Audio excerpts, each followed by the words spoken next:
Hello students, आज हम आपको बताने जा रहे हैं जो कक्षा 10 में जो चल रही थी। कक्षा 10 के सब्जेक्ट हमारे चल रहे थे, तो कक्षा 10 में आपको मैंने मैथ में 2 प्रकार के क्वेश्चंस बता दिए हैं आपको। अब आज मैं इंग्लिश में एक वीडियो बनाने जा रहा हूं। तो इंग्लिश में क्या है कि आपका ग्रामर पोर्शन में ग्रामर पोर्शन में एक आपका एप्लीकेशन आता है। वह कम से कम 4 नंबर के, एक प्रकार से माने तो थोड़ा 2 नंबर कम, पूरा 1% है। 1% बहुत मायने करता है बोर्ड परीक्षा में। तो 4 नंबर का एक क्वेश्चन आता है एप्लीकेशन। आपका जो क्वेश्चन याद है तो क्वेश्चन में ही आधा उसका आंसर लिखा होता है, बस आपको पता नहीं है, लेकिन मैं आपको इस वीडियो में आपको मैं दिखाऊंगा। तो आप लोग देखेंगे कि एप्लीकेशन को किस तरह से लिखते हैं। आपके ग्रामर पोर्शन में क्वेश्चन आता है और बहुत इंपॉर्टेंट भी है, और लेटर भी आता है और एप्लीकेशन आता है। तो आपको मैं जो लेटर बताया जा रहा हूँ, मैं आपको 2-3 लेटर बता दूंगा, जिसमें से एक लेटर मैं अभी एप्लीकेशन बताया दे रहा हूँ, फिर लेटर भी बता दूंगा। तो आप लोग एप्लीकेशन देखेंगे और उसको तैयार करेंगे, ठीक है। तो आप लोग एप्लीकेशन देखें, मैं आपको दिखाता हूँ।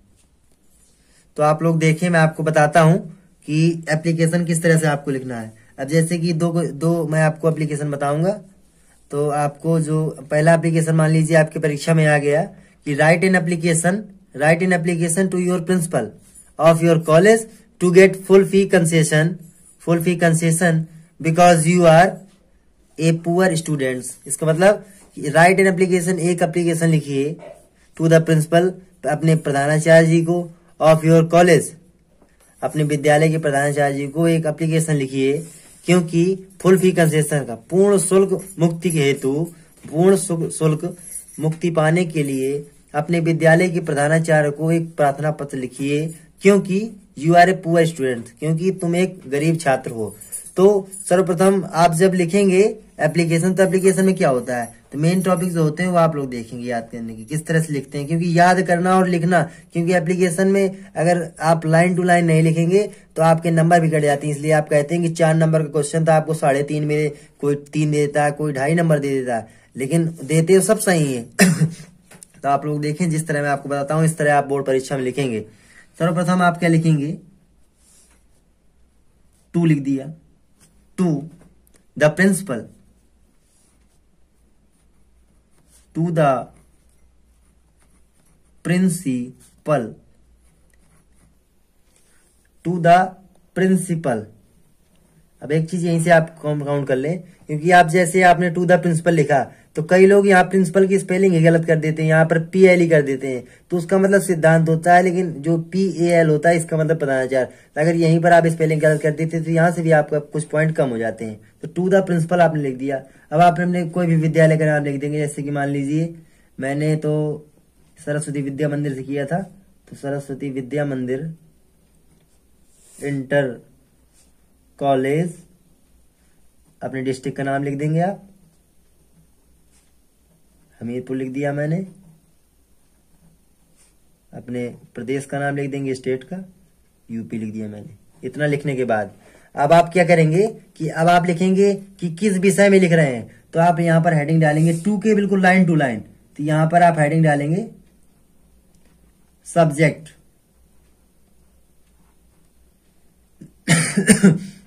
सब्जेक्ट हेडिंग डालेंगे। अब सब्जेक्ट में आप लिखेंगे, सब्जेक्ट में आप किस विषय में आप ये जो एप्लीकेशन लिख रहे हैं किस में, तो आप लिखेंगे in reference to full fee concession. अपने आप दिमाग से लिख देंगे विषय को किस तरह से लिखते हैं। आपके स्कूल्स में लिखवाया जाता है एप्लीकेशन, तो कोई टीचर्स सब्जेक्ट नहीं लिखवाते हैं, लेकिन लिखना चाहिए, अच्छा प्रभाव पड़ता है कॉपी में। In reference to the full fee, in reference का मतलब होता है संदर्भ, कि पूर्ण शुल्क मुक्ति पाने के संदर्भ में प्रधानाचार्य जी को एप्लीकेशन। आप लोग देखें, अब आप स्टार्ट करेंगे सब्जेक्ट से ही, आपने यहाँ ये लाइन आपकी सेम जाएगी। अब आप यहाँ लिखेंगे, यहां से आपका एप्लीकेशन तैयार होता है। सर मोस्ट रेस्पेक्टफुली, या सर रिस्पेक्टफुली, सर। अभी रेस्पेक्टफुली का आप R कैपिटल नहीं करेंगे, सर रिस्पेक्टफुली आई हमेशा कैपिटल रहता है, आई beg to say that, beg to say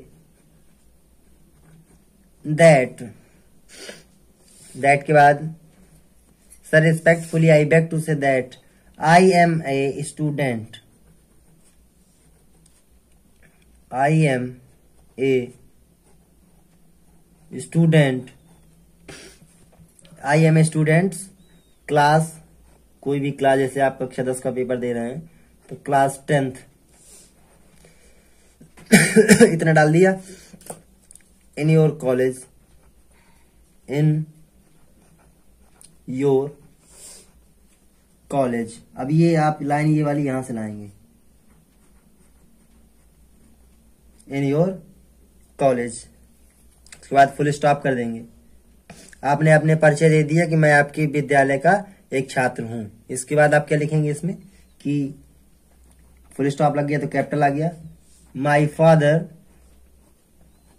या आपके पिता गरीब है तो आप लिख दें अपने पिता का व्यवसाय कोई कि my father is a store keeper, store keeper, store keeper लिख दिया। इसके बाद अब स्टोर कीपर है तो उनकी इनकम लिख दीजिए, हिज मंथली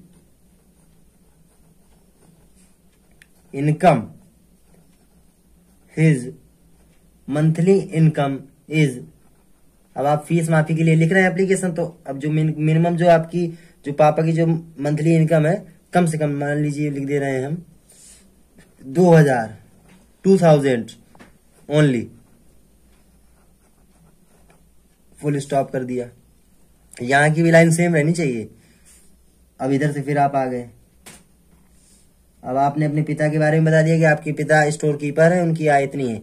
अब आपने सदस्यों की संख्या बता दीजिए कि देयर आर 7 मेंबर। मान लीजिए आपके घर में 7 सदस्य हैं, देयर आर 7 मेंबर्स।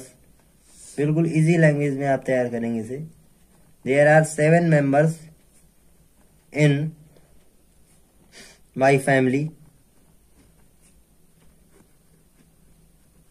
क्योंकि मेरी बात हो रही है यहां पर, अगर आप अव्वल लिख देंगे तब भी आपके नंबर कट जाते हैं, इसलिए बहुत कायदे से लिखना पड़ता है इन माई फैमिली। इसके बाद कि आपके घर में जो आपके जो सदस्य हैं, सदस्यों की संख्या जो है वह 7 है। इसके बाद उसमें से 5 ऑफ स्टूडेंट्स, 5 ऑफ देम। अब आपका यहां आ गया कि इन माई फैमिली, इसमें से अब इसका अगला सेंटेंस आ गया आपका 5 ऑफ देम स्टूडेंट्स, कि उनमें से जो 5 बच्चे हैं, 5 भाई बहन हैं, वो आपके छात्र हैं। ठीक है। इसके बाद सो, इसलिए, सो माई फादर। अभी मैं आपको ये पूरा जो सेंटेंस इंग्लिश में इसको मैं ट्रांसलेट हिंदी में कर दूंगा। सो माई फादर, अभी ये लाइन आपकी सेम हो गई तो यहां से आप छोड़ देंगे। सो माई फादर इज, आपको दिख जाएगा अभी, इज अनेबल टू पे माई फी। इसलिए जिसमें से 5 हमारे 5 भाई बहन स्टूडेंट्स छात्र हैं, जिसमें इसलिए मेरे पिता अनेबल टू पे, फीस अदा करने में असमर्थ हैं। इसके आगे आप लिख देंगे, थोड़ा सा अपना परिचय दे देंगे और कि last year.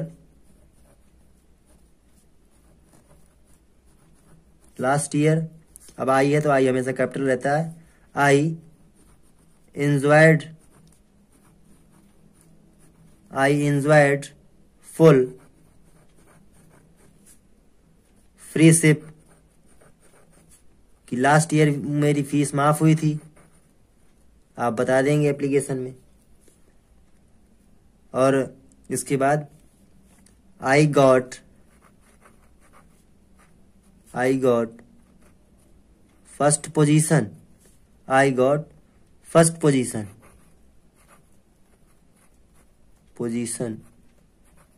I got first position in my class। अब ये लग रहा है कि हाँ एक एप्लीकेशन अच्छे से तैयार है। I got first position in my class. इसके आगे I have always been. Never और ऑलवेज हमेशा हेल्प प्रोनाउन के बाद में आते हैं, जैसे नॉट आता है हैव और बीन के बीच में, इस प्रकार से ऑलवेज भी आता है। I have always been obedient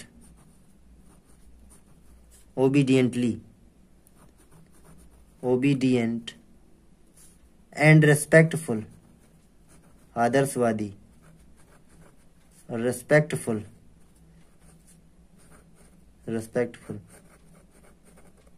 respectful to my teachers.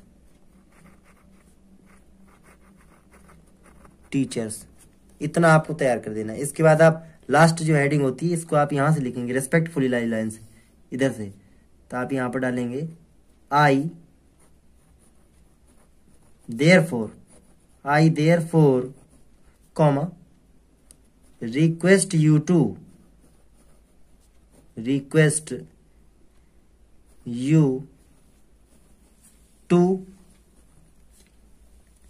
Grant me.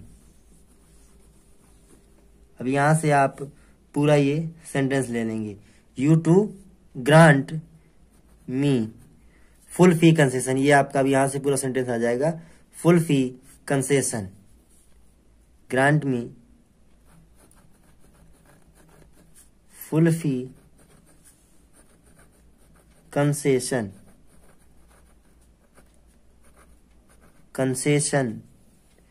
In fee this year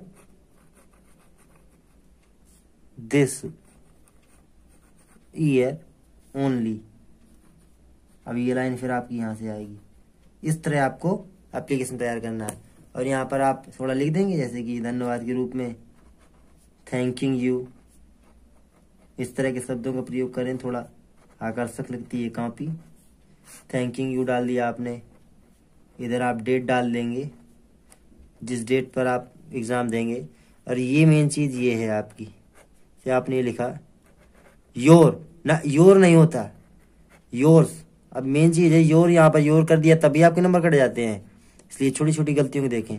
obediently, main चीज है ओबीडियंटली की स्पेलिंग डिएंटली ये होती है। कई बच्चे ई को पहले लिख देते हैं आई को बाद में, लेकिन आई पहले होती है, OBEDIENTLY, ओबीडियंटली।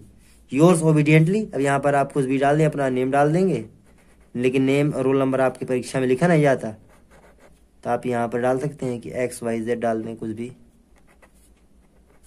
इस तरह से आप इसको तैयार करेंगे। मैं आपको इसका अर्थ बता दे रहा हूं, एक बार देख लें।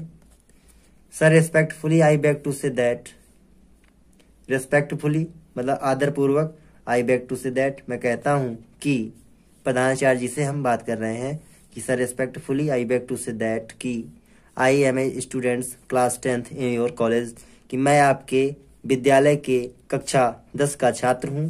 My father is an store keeper, मेरे पिता एक स्टोर कीपर है। हिज मंथली इनकम, उनकी जो मासिक आय है वह 2000 रुपए केवल है। देयर आर 7 मेंबर्स, मेरे घर में, इन माई फैमिली, मेरे परिवार में, मेरे घर में 7 सदस्य हैं। 5 ऑफ देम स्टूडेंट्स, जिनमें से, उनमें से 5 ऑफ देम, उनमें से 5 छात्र हैं। सो माई फादर, इसलिए मेरे पिता, इज अनेबल, असमर्थ है, टू पे, अदा करने में या जमा करने में, माई फी, मेरी फीस जमा करने में। लास्ट ईयर, पिछले वर्ष, I enjoyed full free ship, और मैंने पिछले वर्ष फुल फ्री शिप का एंजॉय लिया, मतलब मेरी पिछले वर्ष फीस माफ हुई है। और आई गॉट फर्स्ट पोजीशन, और मैंने प्राप्त किया है फर्स्ट पोजीशन, पहली श्रेणी में, इन माई क्लास, और मैंने अपने कक्षा में पहला स्थान प्राप्त किया है। आई हैव ऑलवेज, मैं सदैव, बी ओबीडियंट, आदर्शवादी, सम्मानजनक के रूप में टीचर्स के लिए हमेशा बना रहूंगा। I therefore request you to grant, और मैं आपसे रिक्वेस्ट करता हूं, to grant me full fee concession in fee this year, इस साल केवल फीस माफी करने के लिए, फीस को माफ करने के लिए मैं आपसे रिक्वेस्ट करता हूं। योर्स ओबीडियंटली, आपका आज्ञाकारी 6, या पीपल लिख दें, लेकिन योर्स ओबीडियंटली बहुत है, नेम आपको लिखना नहीं है। अगर आपके स्कूल में होता है तो आप लिख दें, लेकिन बोर्ड परीक्षा में जब आप लिखेंगे तो उधर नेम और रोल नंबर लिखा नहीं जाता है। ठीक है स्टूडेंट्स, अब आप लोग ये एप्लीकेशन तैयार कर लेंगे अच्छी तरीके से, और 100% ये आपकी परीक्षा में लिखा रखा है पेपर्स में। ठीक है, वीडियो को देखें अच्छे से, जहाँ कुछ गड़बड़ समझ में आए, आपको समझ में ना आए तो थोड़ा क्वालिटी अच्छी लगा कर वीडियो देखा करें। ठीक है, थैंक यू। आपको वीडियो देखें और अच्छे से पूरा देखें, स्किप ना किया करें। ठीक है, थैंक यू सर।